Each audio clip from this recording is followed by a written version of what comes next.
Welcome to A VO's Journey. My name is Anthony. This show is about helping the new and upcoming voiceover artists grow their business and sidestep all the crazy things that this guy seems to step on over and over again. Today, we're going to be talking about how to speed up your editing. This is probably one of the major questions I get.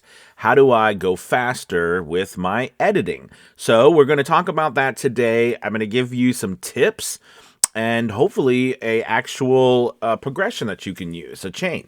So real quick, make sure you hit that like and subscribe button. Also, make sure you hit the notification bell so that when we post videos, when I go live, you get notified. If you don't, it won't tell you, even though you're subscribed. Also, check out A VO's Journey.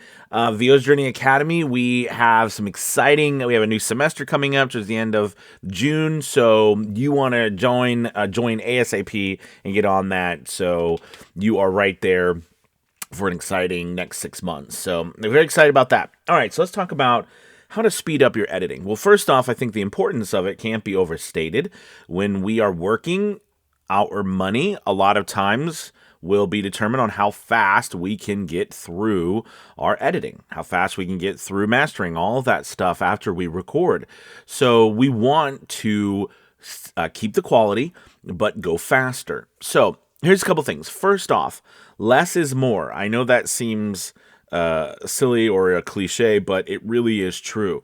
Oftentimes I see a lot of voice actors doing too much with their audio. They're putting too much, too many plugins, too many going back and forth. They're out of order because the order in which you do things matters.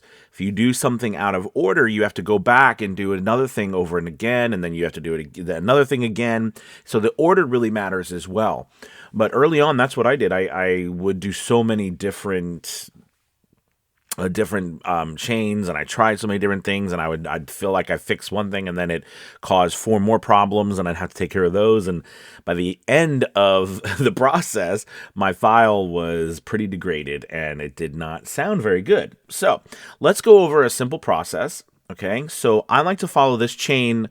I like to follow it now. I like to follow it with anybody I work with, and this is how I teach everybody what to do. Now, because I don't have you individually working with me, and I can see your work, it can't be 100% tailored to you. But this is a good top level view that you could use no matter what, even if it's not completely tailored to you. All right. So the first thing I always do, no matter what, after I record, is I EQ my work. Okay. I EQ my work. And the reason why I EQ my work first before I do anything, some people will try to get rid of background noise first, do all sorts of things first, is because when you EQ your work, you might raise or lower some of the frequencies. And when you go to do that, and then you go to start to manipulate other parts of your audio, that will change those. So you'll have to then go back and do it again. Does that make sense? So you always want to do that first, no matter what. Now, depending on if I'm doing an audiobook or if I'm doing, more of a commercial or a broadcast spot, I will compress my work. I'll do a light single band compressor. And single band just meaning that it's a straight compressor across the board. I'm not isolating any different bands in the audio. So just do an easy single band compressor. Something around like the threshold is around -12 because I like to record between -12 and -6 dB. And I usually do a ratio of 2.5 to 1. And that's as simple. And I keep everything else pretty standard, not the attack and release. I don't really mess with those. I just keep those, like I said, just the way they come set up for you and the default. But I like to add a light compression to my work. If I'm doing an audiobook, I'll just use the match loudness system where I'm using an overall RMS to determine what, my overall sound or how loud everything is. Now, after those two things, right, the EQ and compression, that's it. I go to clean up my work now, right? I'll add a light or mouth declick. I use isotope. The declicker, unfortunately, from all the different platforms that you might use, the DAWs, they're not very good. So Isotope's fantastic. I use the mount declicker as well as a voice to noise. Do not ever use de-essers. Also, try to stay away from noise suppressors like Waves NS1. I used to use NS1 a lot, and I'll be open if I'm working with someone and I'm engineering their work for them, and their background noise is so loud, right? It's so loud that I might use NS1.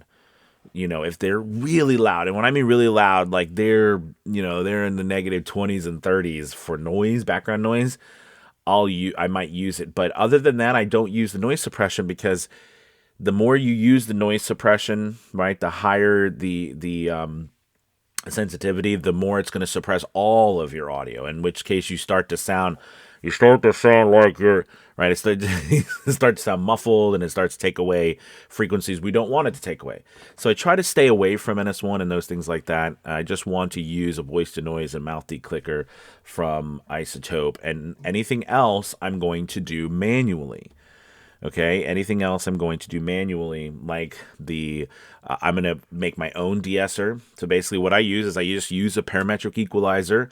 I find where I sound my harshest sibilance is, and I reduce that. I usually keep a Q width of around -10, and or a Q width of 10, and then I keep a dB reduction of around -10 as well. And you know what I mean? So that gives me a nice narrow band. Okay, so I'm not taking away a lot of frequencies, and it helps me target that. And I only have to use that when I'm particularly sibilant. So that's an easy way to do. You just have to find your particular band that you're sibilant at, your frequencies. So after that, that's it. Besides removing some breaths, again, I don't. Oh, and don't use a debreather. These plugins ruin your audio. Okay, the particular one, and they're not out to ruin. It's not like they're doing it on purpose. It's just it's very difficult because we breathe while we're talking, right? We're breathing out, we're breathing in, there might be a breath sound while you're talking, in which case the computer really struggles with that. The technology is the way it is, has a hard time differentiating between between them. So they will get rid of your talking, some of your words, and you can't get that. Like, it just sounds horrible. And it will kind of sound like this occasionally. You'll be like, oh no. So unfortunately, you have to do that. You have to do that manually. And that's pretty across board. Now after that, you should be, at the very end, all I do is like I said, I will raise the audio to whatever level that I want to raise it to, depending on where I'm going, so or where I'm sending it. Remember, typically we like to keep it around between -18 and -23 dB, even though for a total RMS, even though that's kind of like standard for audiobooks, it works across the board. Do you know what I mean? It works across the board, so you can use it even for commercial work or broadcast work or whatever, unless someone's asking you for something.